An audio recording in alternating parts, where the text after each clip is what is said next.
Bienvenue sur Géopolitis. Au début, on a eu droit aux vidéos d'Oussama Ben Laden. C'était en rapport avec le 11 septembre. On y voyait et on y entendait le chef d'Al-Qaïda disserter, prêcher, condamner, en somme, occuper le terrain médiatique. Par la suite, et toujours en vidéo, sont arrivés les appels à la guerre sainte et les images des djihadistes à l'entraînement. Enfin, sont venues les images des attentats terroristes enregistrés sur vidéo, notamment en Irak et en Afghanistan.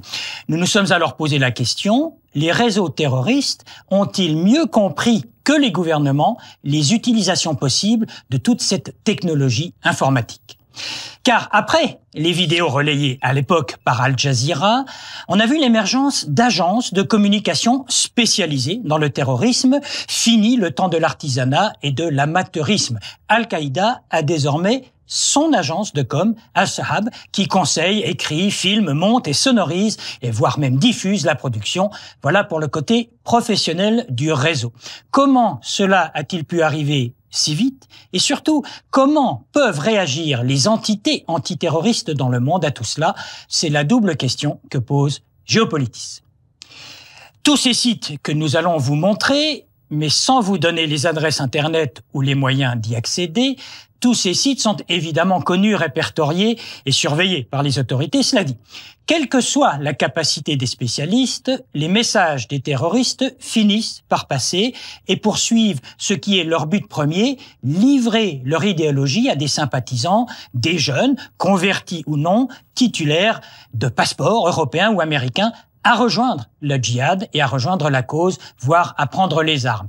Autant de terroristes potentiels que l'on appellera ensuite à tort des loups solitaires. Géopolitis vous propose un extrait d'une vidéo qui circule encore et toujours sur le net. Un jeune Américain de Californie, Adam Gaddam, devenu Azam al-Riki depuis qu'il s'est converti et qu'il a rejoint Al-Qaïda. Les Américains l'ont condamné en son absence pour haute trahison. Nul ne sait où il se trouve, il est tout de même devenu l'un des responsables de la communication du réseau et bien sûr, c'est en anglais qu'il s'adresse à ses compatriotes. We shall continue to target you at home and abroad, just as you target us at home and abroad, until and unless you heed our demands, stop the crusade and leave the Muslims alone. Des vidéos, Internet, les réseaux terroristes ne manquent effectivement pas de relais. Regardez encore ceci. C'est le magazine d'Al-Qaïda, ça s'appelle Inspire, cela circule aussi sur Internet, c'est très bien écrit en anglais, tout y est rédigé et illustré à la gloire de Ben Laden et de tous les martyrs morts pour, je cite, la cause. Entre deux chapitres sur la nécessité de poursuivre la lutte, on trouve le manuel du parfait petit terroriste, comment utiliser des composants que l'on trouve dans les grands magasins pour assembler des engins explosifs. Impressionnant. Mais rappelons-nous ceci. Le terroriste aime la communication qui le sert parce qu'il la contrôle. Il n'apprécie pas, en revanche, l'information qui le dessert parce qu'elle lui échappe.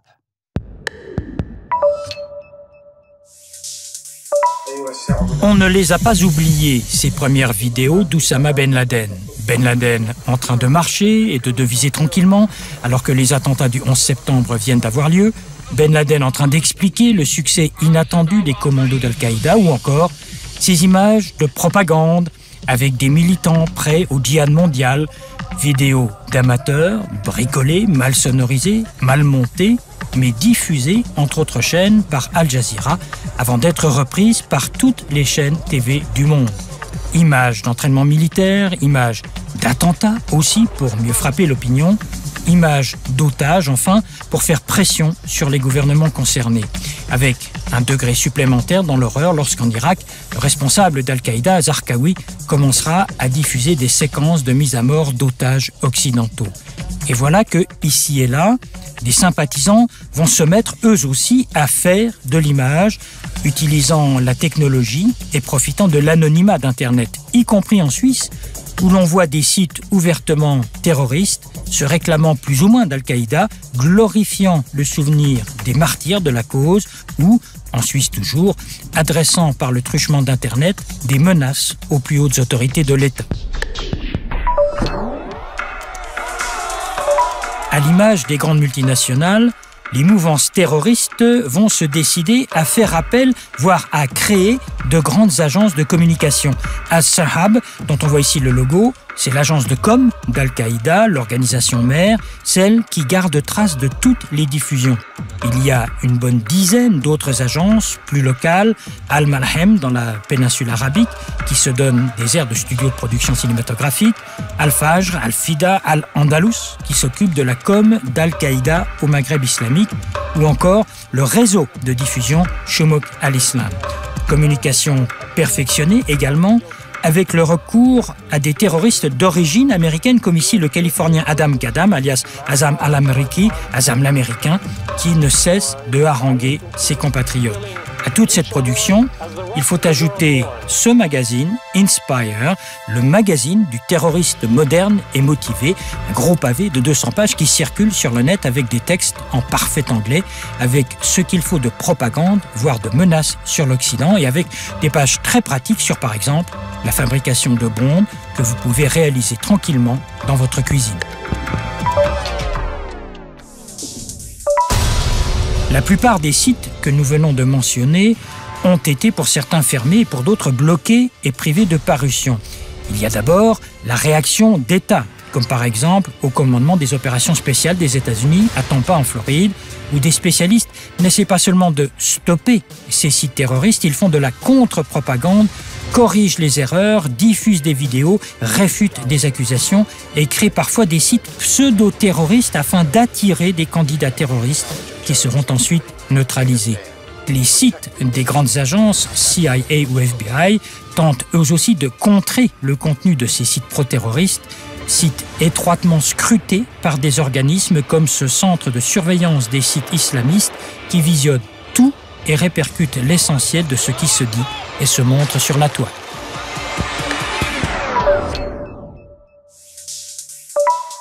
L'invité de Géopolitis, Jean-Paul Rouillet, directeur du GCTAT, c'est le Centre d'analyse et de formation sur le terrorisme, ici à Genève. Vous êtes le directeur fondateur de ce centre. Vous avez passé 17 ans de votre carrière dans les services secrets suisses de l'antiterrorisme. Vous savez donc de quoi vous parlez. Et votre métier actuellement, c'est de surveiller tous ces sites terroristes. Première question, presque quantitative. On parle de quoi là? De dizaines, de centaines, de milliers de sites terroristes ou propageant des idées terroristes? Alors déjà, il faut savoir de quel type de site on parle. Il faut savoir que dans ce domaine, vous avez d'abord les sites classiques, qui sont les sites qui sont gérés soit par des mouvements, soit par des gens qui sont proches des différents mouvements terroristes dont il est question aujourd'hui. Vous avez ensuite... Ça, c'est quoi? Quelques centaines? Quelques centaines. C'est un maximum de quelques centaines. Vous les connaissez, vous? Vous les surveillez, entre guillemets, si j'ose dire? On les connaît pas tous, mais disons qu'on en a plusieurs sous surveillance de manière régulière. Il y a plusieurs, d'ailleurs, institutions qui le font dans le monde, que ce soit en Europe ou aux États-Unis. C'est quelque chose qui se fait, on appelle ça la veille stratégique. Et en matière de terrorisme, ça se fait comme dans d'autres domaines. Alors, ça, c'est les sites. Mais il y a tout le reste. Absolument. Les blogs, par exemple. Il y a les blogs, il y a ensuite les différents forums qui, alors, eux, sont générés autant par les mouvements eux-mêmes que par les sympathisants et les adhérents. Et puis, vous avez enfin, bien évidemment, tout ce qui émarge à la planète, des différents réseaux sociaux, Twitter, Facebook, et j'en passe et des meilleurs.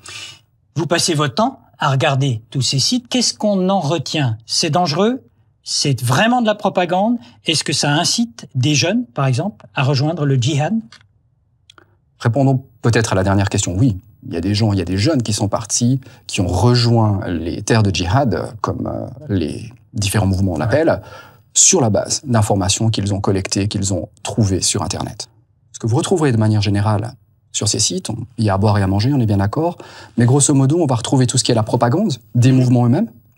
Propagande, il y a évidemment tout ce qui est la manière de se présenter au mieux. J'inclus là-dedans un certain nombre de vidéos qui sont clairement des vidéos destinées à attirer les jeunes à eux, à les faire venir dans leur camp, à les amener dans leur zone de combat.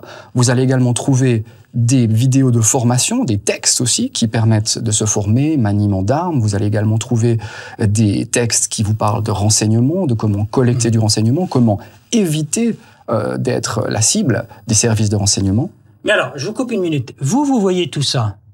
On peut pas lutter contre ces sites. On peut quoi? On peut les fermer, on peut les bloquer. Est-ce qu'on peut même les dénaturer éventuellement? C'est le mythe de Sisyphe. Ouais. Vous poussez la pierre au sommet de la colline et elle redescend de l'autre côté. Et si vous fermez un site d'un côté, si vous le dénaturez, Il est très facile pour les gens, il va être relayé. Il va y avoir déjà chaque site islamiste, maintenant ils ont compris la manière de faire, fonctionne sur les sites miroirs. Donc vous en avez un, mais il y en a déjà 2 ou 3 qui sont prêts à entrer en activité à n'importe quel moment si tant est qu'il puisse être neutralisé. Donc ce qui est fermé d'un côté sera réouvert de l'autre. Mais tout ce qui est dit dans ces sites terroristes, est-ce que ça permet de neutraliser des réseaux ou des gens qui sont sur le point de commettre un attentat? Neutraliser à l'avance un attentat au travers de ces sites, ça me semble très difficile. En revanche, il y a toute une série de choses qu'on peut trouver. Je peux vous donner quelques exemples. Le premier serait par exemple celui de Al-Qaïda au Maghreb islamique. Systématiquement depuis 2008, depuis qu'ils ont lancé leur campagne d'enlèvement, Al-Qaïda au Maghreb islamique a mis en ligne les communiqués, les preuves de vie des otages, les revendications qu'ils avaient à faire au pays d'origine de ces otages, et également aussi les preuves de vie, notamment les photos, avec les vidéos, aussi à des fins de propagande. Et quand vous regardez, vous, ces photos ou ces vidéos, soyons clairs, est-ce que par exemple ça vous permet de dire ils sont détenus dans telle région ou dans telle ville? Dans telle région et dans telle ville. C'est l'intérêt aussi de votre travail, si je veux dire. Absolument. Bien sûr. Absolument. Alors dans telle région ou telle ville, peut-être pas. Là, il faut être très précis. En revanche, on peut vous dire qui est la personne qui les a enlevés. Très vite, dès la première photo, dès les premières séquences vidéo, on peut dire de quelle unité d'Al-Qaïda au Maghreb islamique il s'agit. On peut également vous dire à peu près la zone. On peut savoir si ça va être dans le nord du Mali plutôt que dans une ville en direction de Tombouctou. Et on va très vite on a pu, avec le temps, établir ce qu'on appelle une signature audiovisuelle. Pour chacune des unités d'Al-Qaïda au Maghreb islamique, on peut déterminer le style de la personne qui détient les otages. Est-ce qu'il est vrai que, sous l'impulsion des autorités, il y a des faux sites terroristes qui sont là uniquement pour piéger, si j'ose dire, des candidats au djihad, c'est-à-dire qu'on les fait venir, on a leur adresse et ensuite on les arrête? C'est une méthode classique, oui, c'est vrai. C'est une méthode classique qui est employée par les services de renseignement, c'est le bête principe du pot de miel. Oui, il y a des sites qui sont gérés par les services et qui permettent ensuite de neutraliser. Et ça marche? Ça marche. Pour la petite histoire, ça a aussi été utilisé à des fins politiques. Il y a par exemple l'Algérie, qui a utilisé tout un certain nombre de sites pour attirer en fait des jeunes Marocains.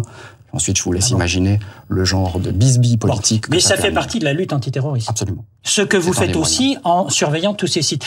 Au fond, vous, qu'est-ce que vous en retenez? Ça va continuer longtemps, cette prolifération des sites, des blogs, des forums sur Internet? Aussi longtemps qu'Internet sera l'Internet qu'on connaît aujourd'hui, avec un accès libre, oui. Ces sites et ces forums vont continuer à se développer. L'incitation, elle est toujours là. Le besoin et l'envie est toujours là aussi. Il faut aussi bien comprendre que ça reste quand même un moyen de communication aussi important pour ces groupes et ces mouvements. C'est pas uniquement une question de propagande. Ils existent par cela. Ils existent par cela aussi. Il y a un exemple très précis, c'est celui de Moazedine Garzalaoui. Ce djihadiste qui a résidé en Suisse un certain temps, qui ensuite est parti en zone pakistano-afghane et qui est mort il y a peu. L'un des principaux talents de Moazedine Garzalaoui, c'était de constituer des sites et des forums. Des forums dans lesquels étaient constitués des sous-forums privés, fermés, accès au travers de mots de passe codés, et qui permettaient aux gens d'échanger des messages. Ces sites ont permis notamment, et on l'a compris il y a peu de temps, en tout cas dans le grand public, ça a été assimilé il y a peu de temps, dans les services c'est une autre question, on a compris il y a peu de temps qu'en fait ces forums servaient à la communication entre Al-Qaïda en zone pakistano-afghane avec Al-Qaïda sur l'Afrique du Nord, au Yémen ou en Somalie. Voilà comment ils communiquent. Jean-Paul Rouillet, merci de nous avoir aidé à décrypter l'importance quantitative et qualitative de tous ces réseaux terroristes. Je rappelle que vous êtes le directeur du GCTAT, le Centre d'analyse et de formation sur le terrorisme à Genève. Merci. Je vous remercie.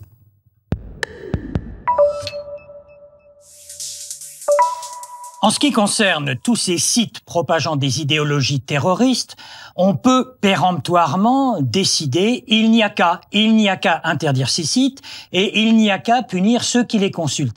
L'équation est simple dans l'énoncé, mais bien difficile à résoudre dans les faits. En premier lieu, comment définir précisément dans une loi ce qui relève de la simple diffusion d'idées, fussent-elles dangereuses, de ce qui constitue une forme d'apologie du terrorisme, sachant que le concept même de terrorisme varie dans sa définition selon les latitudes ou les systèmes politiques. Comment, en outre, et sur un plan technique, comment parvenir à bloquer un site Internet hébergé le plus souvent dans un pays étranger? Comment inciter ou forcer même les fournisseurs d'accès Internet à stopper les connexions? Quant aux usagers, aux internautes qui consultent ces sites, à supposer que l'on puisse légalement et facilement accéder aux serveurs informatiques pour récupérer leurs adresses IP, c'est-à-dire leurs identifiants, comment Et qui va se charger d'exploiter une masse de données sur ces utilisateurs qui deviendrait vite gigantesque? Enfin, à supposer que ce travail soit effectué, quelle peine pénale pourrait-on infliger à ces délinquants? Sur quels critères? La répression en la matière est irréaliste, c'est évidemment la dissuasion qu'il faut encourager. Et sur la page web de Géopolitis, préparée par David Nicole, notre invité répond à vos questions. L'antiterrorisme tel qu'on peut le visionner sur Internet, de l'infographie pour mieux comprendre cette problématique, les sites antiterroristes qui méritent d'être visionnés, les possibilités de podcast de ce magazine. Et vous êtes toujours les bienvenus sur Géopolitis.